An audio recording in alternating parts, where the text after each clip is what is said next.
Chapter 2. The Tale of Inspector Legrasse. The older matters which had made the sculptor's dream and bas-relief so significant to my uncle formed the subject of the second half of his long manuscript.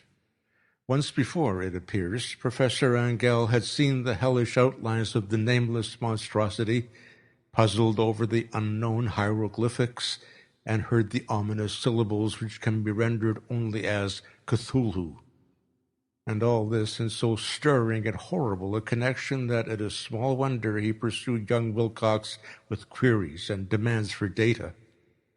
This earlier experience had come in 1908, 17 years before, when the American Archaeological Society held its annual meeting in St. Louis.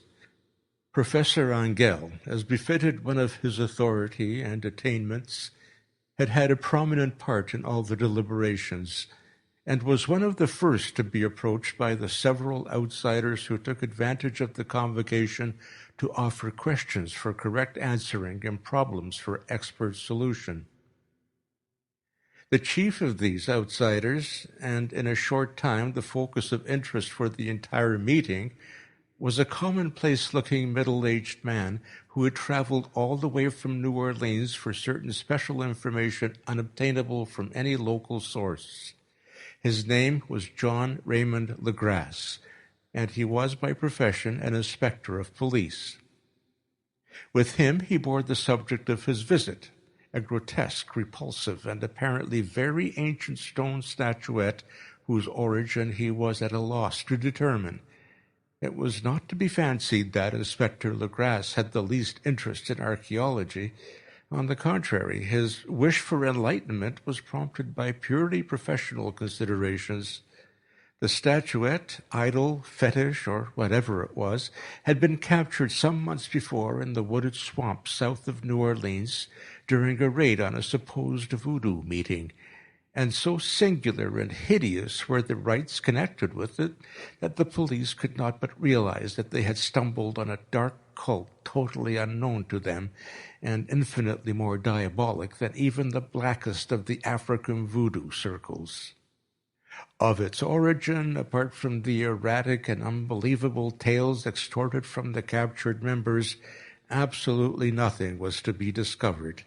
Hence the anxiety of the police for any antiquarian lore which might help them place the frightful symbol, and through it track down the cult to its fountainhead. Inspector Legrasse was scarcely prepared for the sensation which his offering created. One sight of the thing had been enough to throw the assembled men of science into a state of tense excitement, and they lost no time in crowding around him to gaze at the diminutive figure whose utter strangeness and air of genuinely abysmal antiquity hinted so potently at unopened and archaic vistas. No recognized school of sculpture had animated this terrible object, yet centuries and even thousands of years seemed recorded in its dim and greenish surface of unplaceable stone. The figure, which was finally passed slowly from man to man for close and careful study, was between 7 and 8 inches in height and of exquisitely artistic workmanship. It represented a monster of vaguely anthropoid outline, but with an octopus-like head, whose face was a mass of feelers, a scaly, rubbery-looking body, prodigious claws on hind and fore feet, and long, narrow wings behind. This thing, which seemed instinct with a fearsome and unnatural malignancy, was of a somewhat bloated corpulence, and squatted evilly on a rectangular block or pedestal covered with undecipherable characters. The tips of the wings touched the back edge of the block, the seat occupied the center, whilst the long curved claws of the doubled-up crouching hind legs gripped the front edge and extended a quarter of the way down toward the bottom of the pedestal.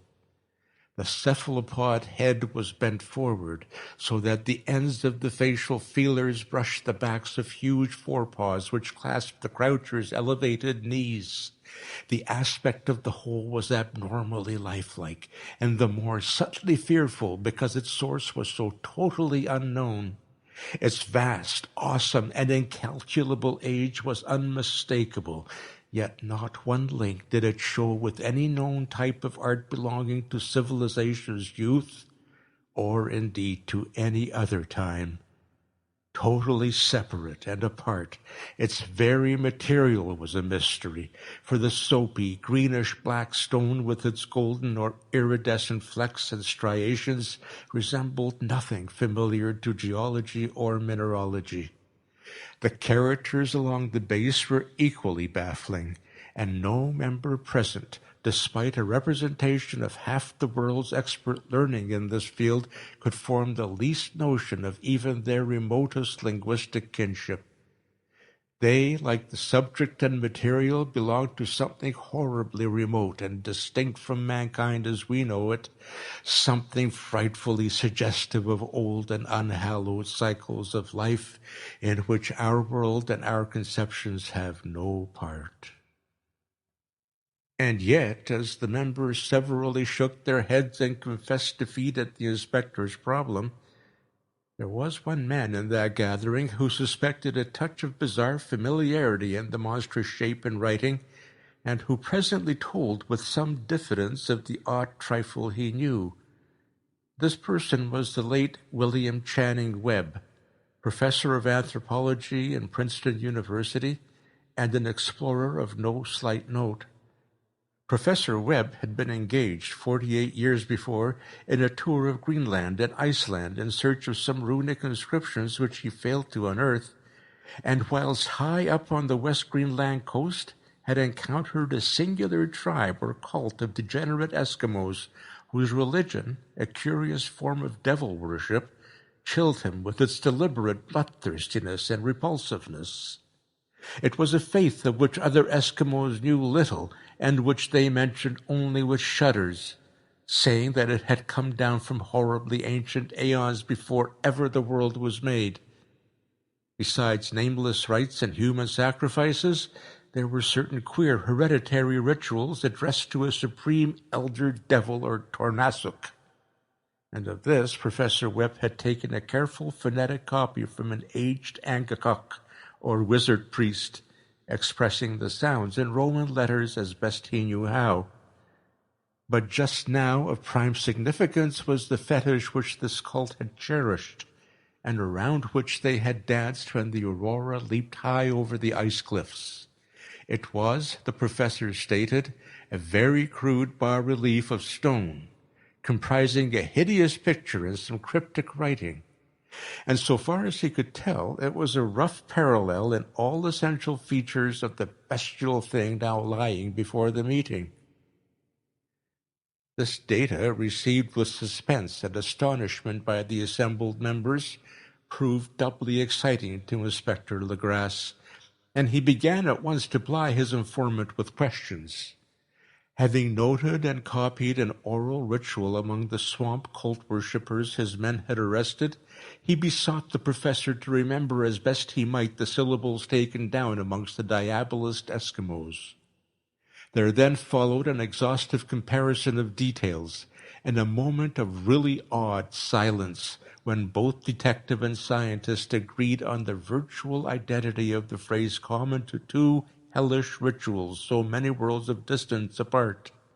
What, in substance, both the Eskimo wizards and the Louisiana swamp priests had chanted to their kindred idols was something very like this, the word divisions being guessed at from traditional breaks in the phrase as chanted aloud. Glui Mcnaf Cthulhu Relia Vaknagel Fitaten. Legrasse had one point in advance of Professor Webb, for several among his mongrel prisoners had repeated to him what older celebrants had told them the words meant. This text, as given, ran something like this. In his house at Relia, dead Cthulhu waits dreaming. And now, in response to a general and urgent demand, Inspector Legrasse related as fully as possible his experience with the swamp worshippers, telling a story to which I could see my uncle attach profound significance.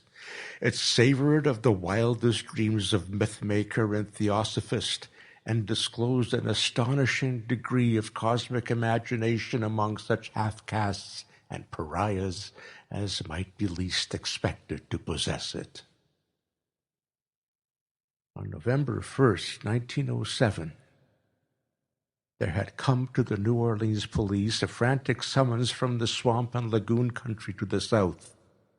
The squatters there, mostly primitive but good-natured descendants of Lafitte's men, were in the grip of stark terror from an unknown thing which had stolen upon them in the night.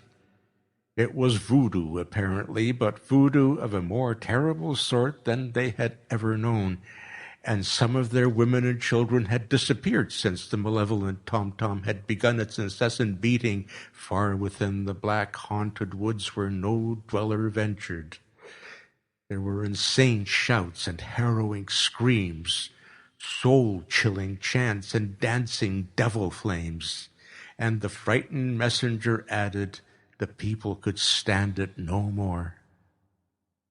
So a body of 20 police, filling 2 carriages and an automobile, had set out in the late afternoon with the shivering squatter as a guide. At the end of the passable road they alighted, and for miles splashed on in silence through the terrible cypress woods where day never came. Ugly roots and malignant hanging nooses of Spanish moss beset them, and now and then a pile of dank stones or fragment of a rotting wall, intensified by its hint of morbid habitation, a depression which every malformed tree and every fungus islet combined to create. At length the squatter settlement, a miserable huddle of huts, hove in sight, and hysterical dwellers ran out to cluster around the group of bobbing lanterns. The muffled beat of tom-toms was now faintly audible far, far ahead, and a curdling shriek came at infrequent intervals when the wind shifted. A reddish glare, too, seemed to filter through pale undergrowth beyond the endless avenues of forest night. Reluctant even to be left alone again, each one of the Count's squatters refused point-blank to advance another inch toward the scene of unholy worship. So Inspector Legrasse and his 19 colleagues plunged on unguided into black arcades of horror that none of them had ever trod before. The region now entered by the police was one of traditionally evil repute, substantially unknown and untraversed by white men.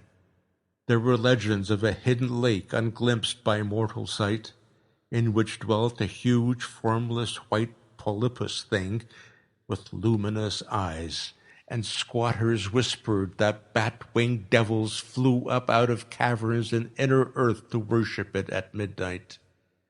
They said it had been there before d'Iberville, before La Salle, before the Indians, and before even the wholesome beasts and birds of the woods. It was nightmare itself, and to see it was to die. But it made men dream, and so they knew enough to keep away. The present voodoo orgy was, indeed, on the merest fringe of this abhorred area, but that location was bad enough. Hence, perhaps, the very place of the worship had terrified the squatters more than the shocking sounds and incidents. Only poetry or madness could do justice to the noises heard by Legrasse's men as they plowed on through the black morass toward the red glare and muffled tom-toms. There are vocal qualities peculiar to men, and vocal qualities peculiar to beasts, and it is terrible to hear the one when the source should yield the other. Animal fury and orgiastic license here whipped themselves to demoniac heights by howls and squawking ecstasies that tore and reverberated through those nighted woods like pestilential tempests from the gulfs of hell. Now and then the less organized ululation would cease, and from what seemed a well-drilled chorus of hoarse voices would rise in sing-song chant that hideous phrase or ritual. Call of Cthulhu, Relia, Wachnagel, Fatagan. Then the men, having reached a spot where the trees were thinner, came suddenly in sight of the spectacle itself. 4 of them reeled, 1 fainted, and 2 were shaken into a frantic cry which the mad cacophony of the orgy fortunately deadened. Legrasse dashed swamp water on the face of the fainting man, and all stood trembling and nearly hypnotized with horror. In a natural glade of the swamp stood a grassy island of perhaps an acre's extent, clear of trees and tolerably dry. On this now leaped and twisted a more indescribable horde of human abnormality than any but a Sime or an Angarola could paint.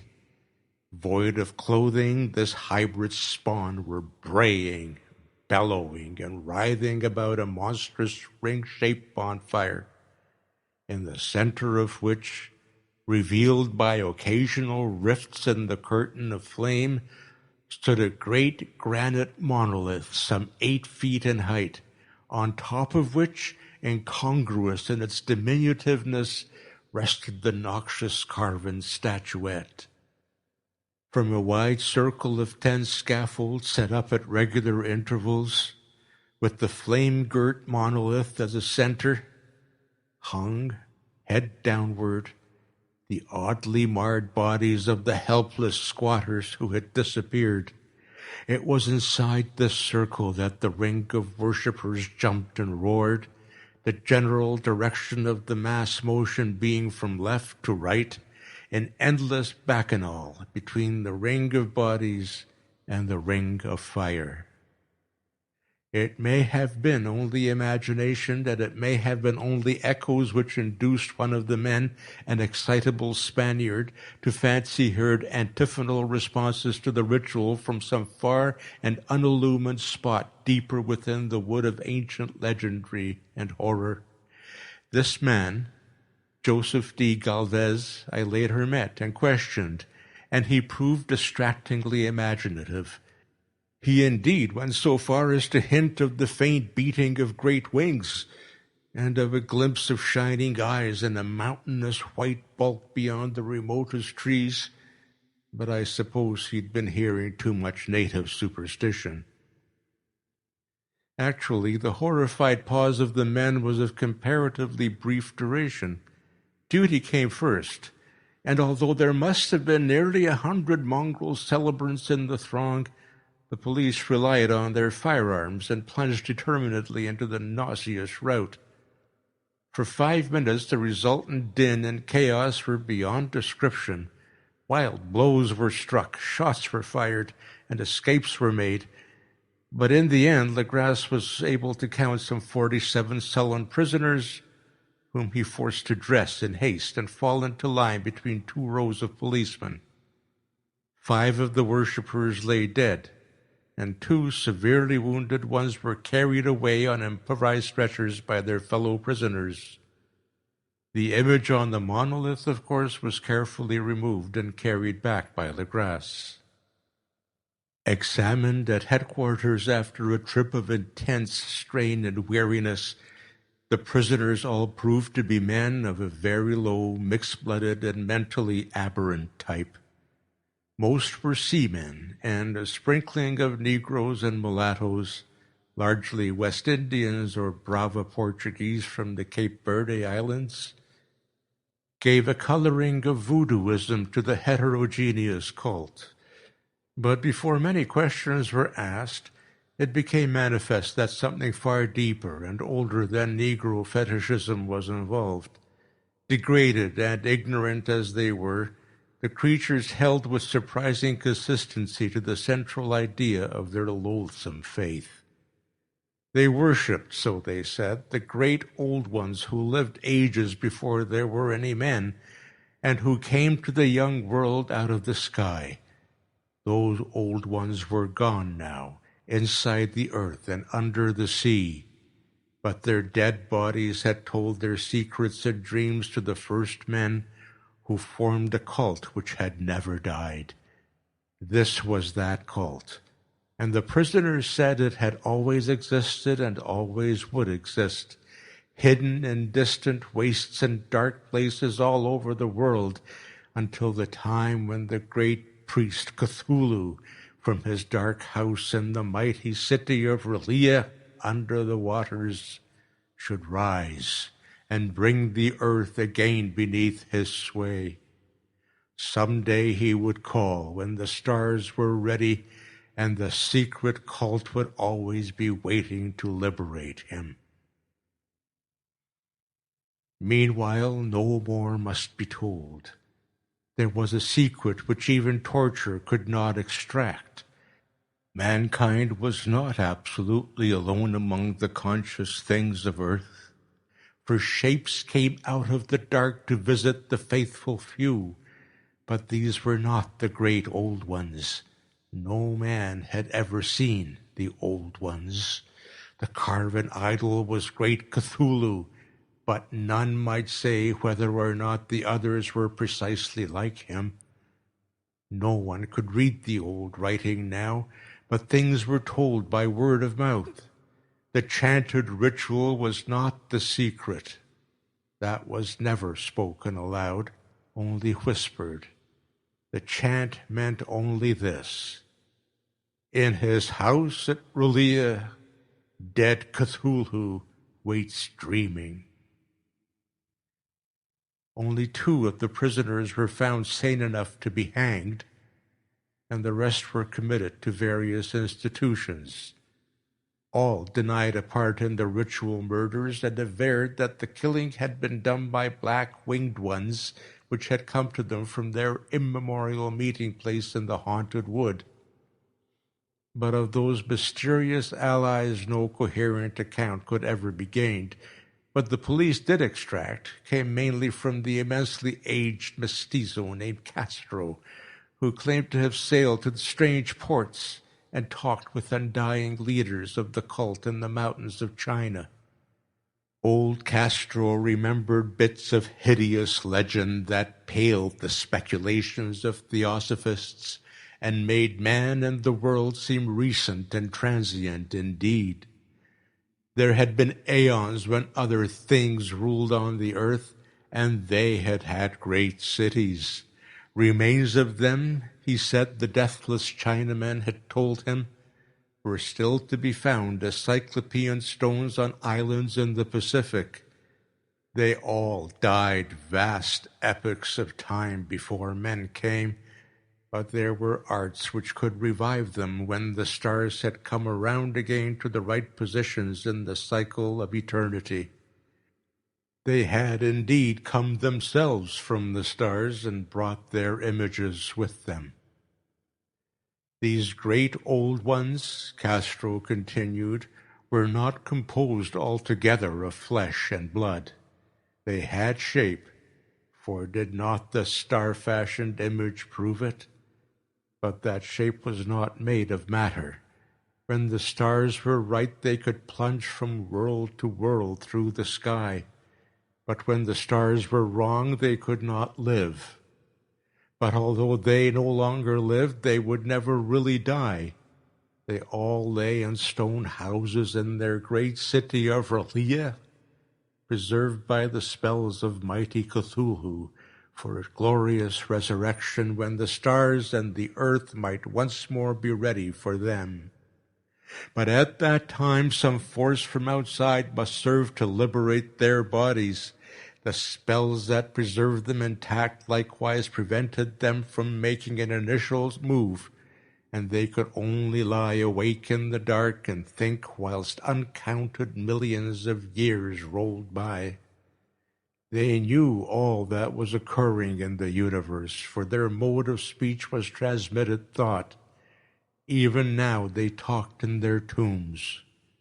When, after infinities of chaos, the first men came, the great old ones spoke to the sensitive among them by molding their dreams, for only thus could their language reach the fleshly minds of mammals. Then, whispered Castro, those first men formed the cult around tall idols which the great ones showed them. Idols brought in dim eras from dark stars. That cult would never die till the stars came right again, and the secret priests would take great Cthulhu from his tomb to revive his subjects and resume his rule of earth. The time would be easy to know, for then mankind would have become as the great old ones, free and wild and beyond good and evil, with laws and morals thrown aside, and all men shouting and killing and reveling in joy. Then the liberated old ones would teach them new ways to shout and kill and revel and enjoy themselves, and all the earth would flame with a holocaust of ecstasy and freedom. Meanwhile, the cult, by appropriate rites, must keep alive the memory of those ancient ways and shadow forth the prophecy of their return. In the elder times, chosen men had talked with the entombed old ones in dreams, but then something happened. The great stone city R'lyeh, with its monoliths and sepulchres, had sunk beneath the waves, and the deep waters, full of the one primal mystery through which not even thought can pass, had cut off the spectral intercourse. But memory never died, and the high priest said that the city would rise again when the stars were right. Then came out of the earth the black spirits of earth, moldy and shadowy, and full of dim rumors picked up in caverns beneath forgotten sea bottoms.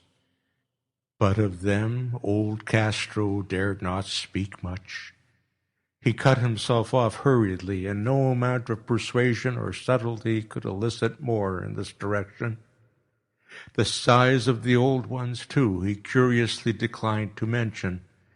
Of the cult, he said that he thought the center lay amid the pathless desert of Arabia, where Irem, the city of pillars, dreams hidden and untouched.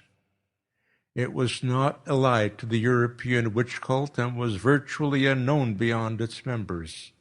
No book had ever really hinted of it, though the deathless Chinaman said that there were double meanings in the Necronomicon of the mad Arab Abdul al-Hazred, which the initiated might read as they chose, especially the much-discussed couplet, "That is not dead which can eternal lie, and with strange aeons even death may die." Legrasse, deeply impressed and not a little bewildered, had inquired in vain concerning the historic affiliations of the cult. Castro apparently had told the truth when he said that it was wholly secret. The authorities at Tulane University could shed no light upon either cult or image, and now the detective had come to the highest authorities in the country and met with no more than the Greenland tale of Professor Webb. The feverish interest aroused at the meeting by Legrasse's tale, corroborated as it was by the statuette, is echoed in the subsequent correspondence of those who attended, although scant mention occurs in the formal publications of the Society. Caution is the first care of those accustomed to face occasional charlatanry and imposture. Legrasse for some time lent the image to Professor Webb, but at the latter's death it was returned to him and remains in his possession, where I viewed it not long ago. It is truly a terrible thing, and unmistakably akin to the dream sculpture of young Wilcox. That my uncle was excited by the tale of the sculptor I did not wonder, for what thoughts must arise upon hearing, after a knowledge of what Legrasse had learned of the cult, of a sensitive young man who had dreamed not only the figure and exact hieroglyphics of the swamp-found image and the Greenland devil tablet, but had come in his dreams upon at least 3 of the precise words of the formula uttered alike by Eskimo diabolists and mongrel Louisianans? Professor Angel's instant start on an investigation of the utmost thoroughness was eminently natural, though privately I suspected young Wilcox of having heard of the cult in some indirect way, and of having invented a series of dreams to heighten and continue the mystery at my uncle's expense. The dream narratives and cuttings collected by the professor were, of course, strong corroboration. But the rationalism of my mind and the extravagance of the whole subject led me to adopt what I thought the most sensible conclusions. So, after thoroughly studying the manuscript again and correlating the theosophical and anthropological notes with the cult narrative of Legrasse, I made a trip to Providence to see the sculptor and give him the rebuke I thought proper for so boldly imposing upon a learned and aged man. Wilcox still lived alone in the Fleur-de-Lis building in Thomas Street, a hideous Victorian imitation of 17th-century Breton architecture which flaunts its stuccoed front amidst the lovely colonial houses on the ancient hill and under the very shadow of the finest Georgian steeple in America. I found him at work in his rooms, and at once conceded from the specimens scattered about that his genius is indeed profound and authentic. He will, I believe, sometime be heard from as one of the great decadents, for he is crystallized in clay and will one day mirror in marble those nightmares and fantasies which Arthur Machen evokes in prose and Clark Ashton Smith makes visible in verse and in painting. Dark, frail, and somewhat unkempt in aspect, he turned languidly at my knock and asked me my business without rising. When I told him who I was, he displayed some interest, for my uncle had excited his curiosity in probing his strange dreams, yet had never explained the reason for the study. I did not enlarge his knowledge in this regard, but sought with some subtlety to draw him out.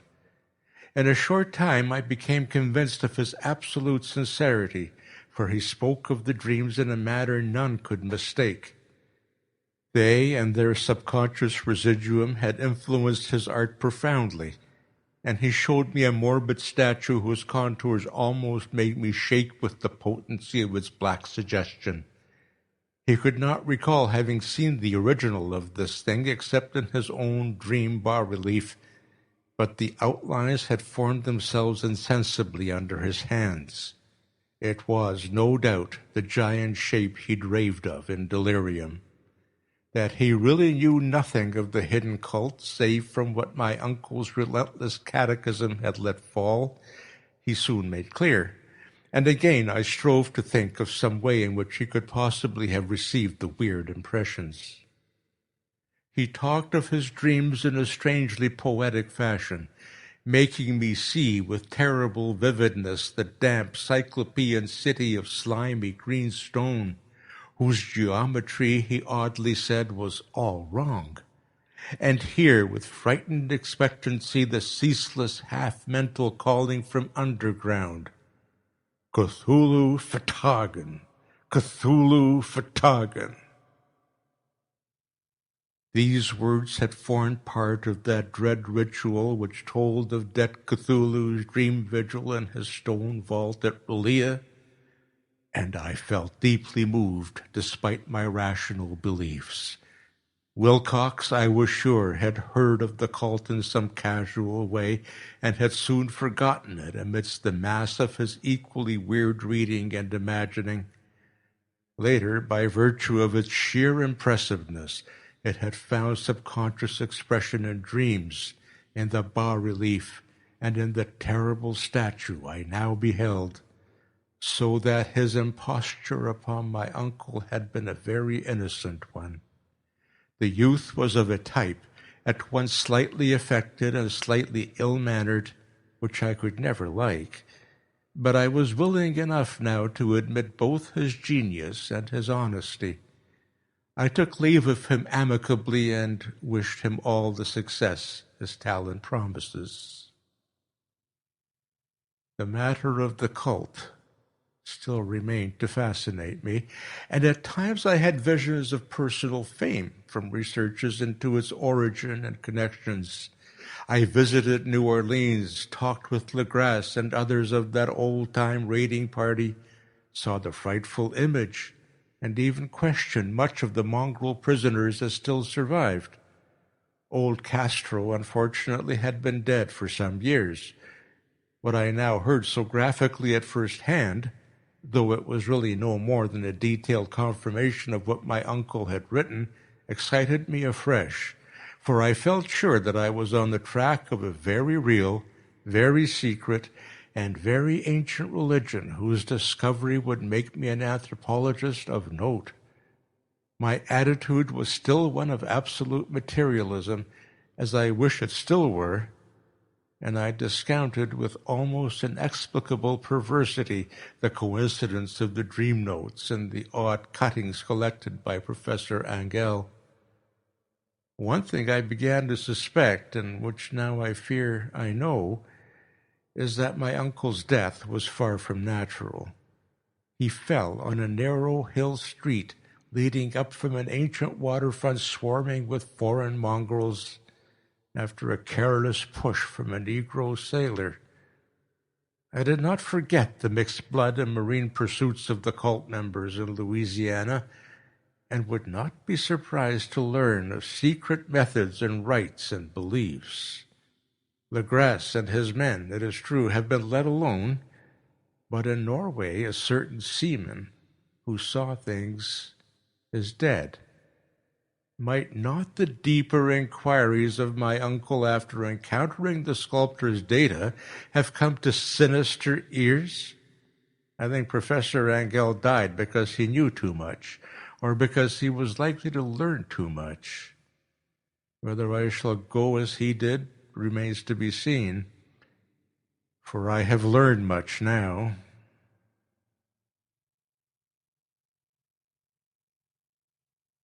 End of chapter 2.